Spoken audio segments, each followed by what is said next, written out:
நேயர்களே, தமிழ்நாட்டுடைய சட்டமன்ற தேர்தலுக்கு இன்னும் சரியாக 3 மாதங்கள் 90 நாட்கள் மட்டுமே இருக்கிறது. இன்றைக்கு ஜனவரி 2ஆம் தேதி, பிப்ரவரி, ஏப்ரல் மாதத்திற்குள் அதற்கு முன்னாடியே தொகுதிகளை நிறைவு செய்ய வேண்டும். அப்படி இப்படின்னு பார்த்தா ஒரு 50 நாட்கள் எல்லா விவகாரமும் இந்த மாதத்திற்குள் முடிவடைய வேண்டும். அதற்கு பிறகு ஷீட் ஷேரிங், அதற்கு பிறகு தொகுதிகள் அடையாளம் காண்பது, தொகுதிகளில் களப்பணிகளை திட்டமிடுவது, பிரச்சாரத்திற்கான ஷெட்யூல் வடிவமைப்பு செய்வது, அடிப்படைத்துவமான கட்டமைப்புகளை மேம்படுத்துவது, இன்னும் பல விவகாரங்களை தேர்தல் ஆணையத்தின் அறிவிப்பு பல விவகாரங்கள் இருக்கிறது. இதையெல்லாம் தாண்டி திராவிட முன்னேற்ற கழகம் இன்றைக்கு வெளியான இன்று காலை செய்தியில் திமுக 170 தொகுதிகளில் போட்டியிட முடிவு செய்துள்ளதாகவும், எஞ்சியுள்ள 64 தொகுதிகளை தங்களின் கூட்டணி கட்சிகளுக்கு அந்த கட்சி கொடுப்பதற்கு முடிவு செய்திருப்பதாக இன்று காலை அபிஷியல் அல்லாத மிக முக்கியமான செய்தி தளம் இச்செய்தியை அறிவிப்பு செய்திருக்கிறது.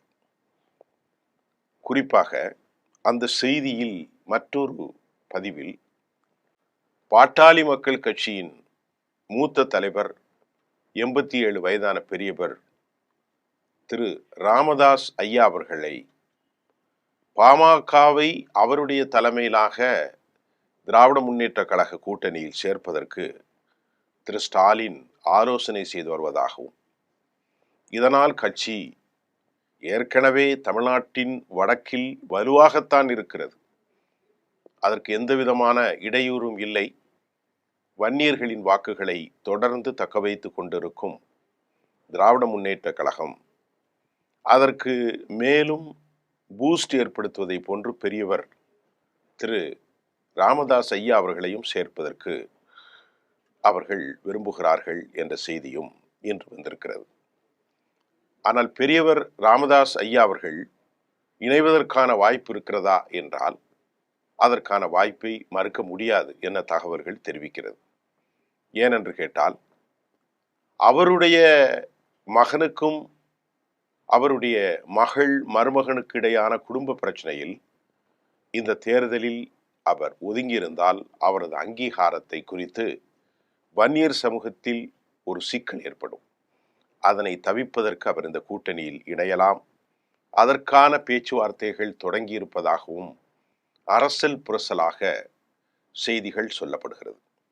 அதே சமயம் திராவிட முன்னேற்ற கழகத்தினுடைய மிக முக்கிய பங்காளி கூட்டாளியான வலுவான விடுதலை சிறுத்தைகள் கட்சியின் தலைவரும் நாடாளுமன்ற எம்பியுமான திரு தொல் திருமாவளவன் அவர்களிடத்துல திமுக தரப்புல பெரியவரை கட்சியில் சேர்த்து வலுவேற்றுவதற்கான பேச்சுவார்த்தை நடத்தப்பட்டு வருவதாகவும் கூட தற்போது காலை செய்திகள் தெரிவிக்கின்றது. ஏன்னா வரக்கூடிய சட்டசபை தேர்தலில் அவ்வளவு எளிதாக வெற்றி என்பது கடுமையாக இருக்கும் என்பதை திமுக தலைமை நன்கு உணர்ந்திருக்கிறதாம் உளவுத்துறையினுடைய இன்டெலிஜென்ஸ் ரிப்போர்ட் மூலம். ஏனென்றால் எல்லா கட்சிகளுக்கும் இடையே கடுமையான போட்டி நிலவும், எல்லா கட்சிகளும் திமுக ஆட்சி அமையக்கூடாது என்பதில் முயற்சி எடுக்கிறாங்க. குறிப்பாக அதிமுக கூட்டணி பாரதிய ஜனதா கடும் முயற்சியும் போராடி வருகிறது. இப்போ இதெல்லாம் சமாளிப்பதற்கு நாம் 500 வாக்குகள் 2000 1000 வாக்குகளை இருக்கக்கூடிய அனைவரையும் ஒருங்கிணைப்பது கட்சிக்கு பலம் அளிக்கும் என்று திமுக தலைமை மிக முக்கியமாக தற்போது விடுதலை சிறுத்தைகளிடத்தில் பேசிக் கொண்டிருக்கிறார்கள். இதற்காக என்னென்ன வித்தைகள் வியூகங்களை இறக்க முடியுமோ அதையெல்லாம் தேர்தல் காலத்திலே நடத்த வேண்டும் என்கின்ற ஆலோசனைகளும் கூட அவர்கள் செய்து வைத்துள்ளார்களாம். தேர்தல் பணிகளுக்காக 8 மண்டலங்களாக பிரிக்கப்பட்டு தமிழ்நாட்டில் ஒவ்வொரு மண்டலத்திற்கும் திமுகவினுடைய அமைச்சர்கள் திமுக நிர்வாகிகள் பொறுப்பாளர்களாக நியமிக்கிறாங்க. அந்த வகையில் கோவைக்கு மிகப்பெரிய ஜாம்பவான் செந்தில் பாலாஜி அவர் பொறுப்பாளர் என்பது சந்தேகமில்லாமல் மறுபடியும் திமுக தலைமை உறுதி செய்திருக்கிறது.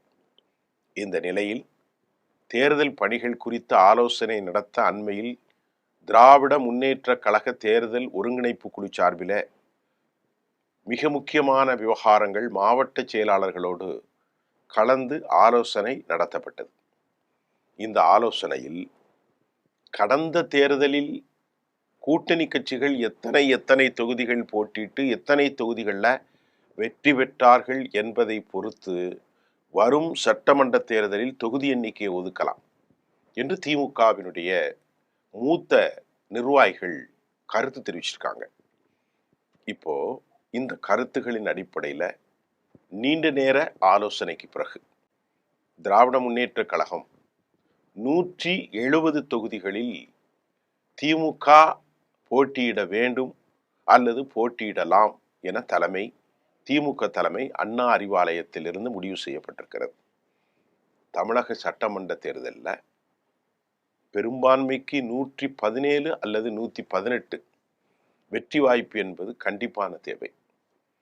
அந்த வகையில் 170 தொகுதிகளில் போட்டியிட்டு பெரும்பான்மை பெற்று தனித்து ஆட்சி அமைக்கும் அளவுக்கு வெற்றி பெற திமுக முடிவு செய்திருக்கிறது. ஏனென்று சொன்னால் அதே சமயம் மீதமுள்ள 64 தொகுதிகளை கூட்டணி கட்சிகளுக்கு ஒதுக்கவும் திமுக முடிவு செய்திருப்பதாக இன்று காலை செய்திகள் வெளியாகி இருக்கிறது.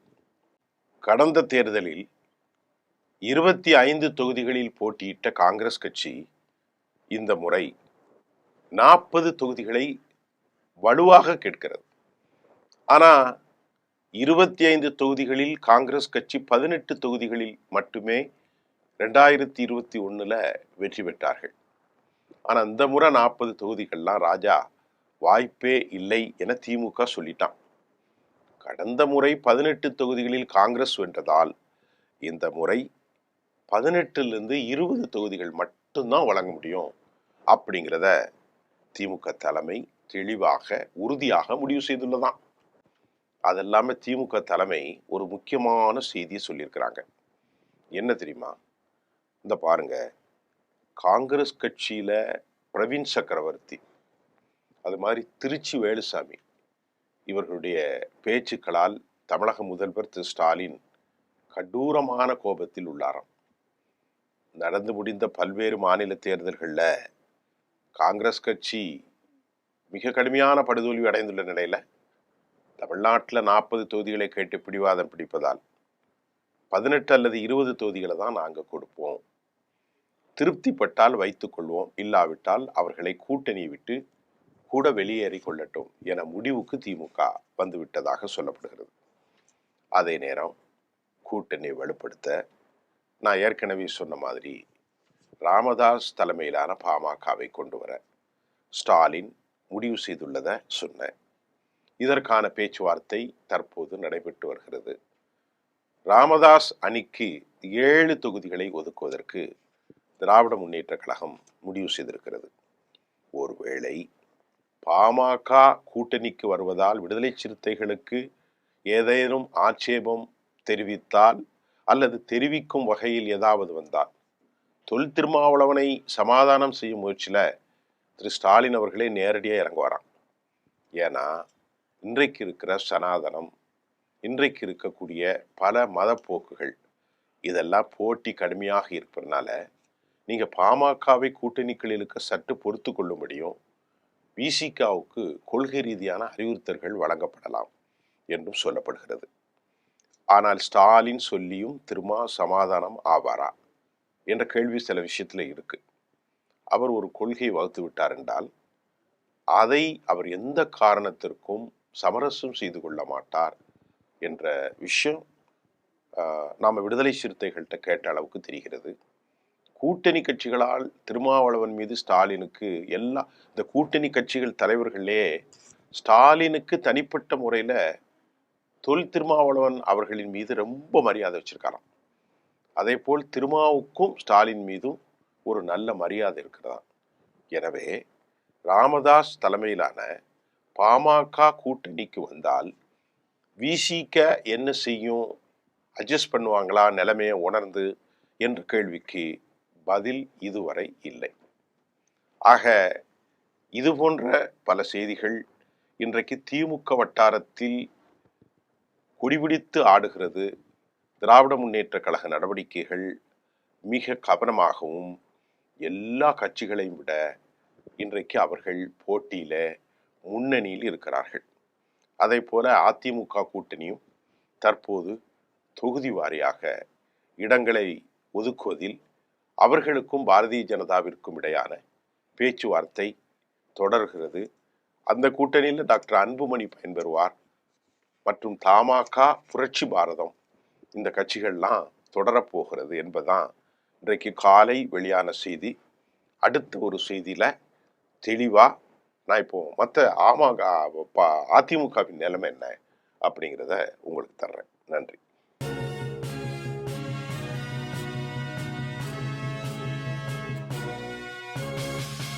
உடனுக்குடன் அப்டேட் தெரிந்து கொள்ள ஜெம் டிவி தமிழ் ஆப்பை இன்ஸ்டால் செய்யவும்.